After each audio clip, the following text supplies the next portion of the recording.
Ladies and gentlemen, please welcome your host.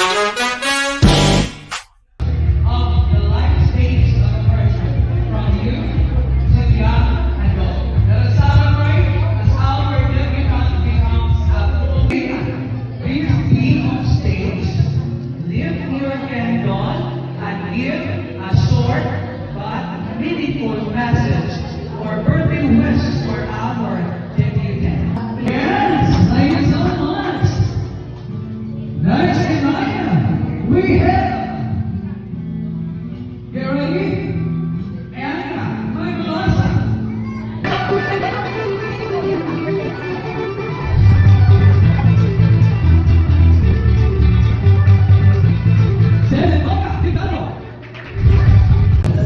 Messages for forgiveness, purity, not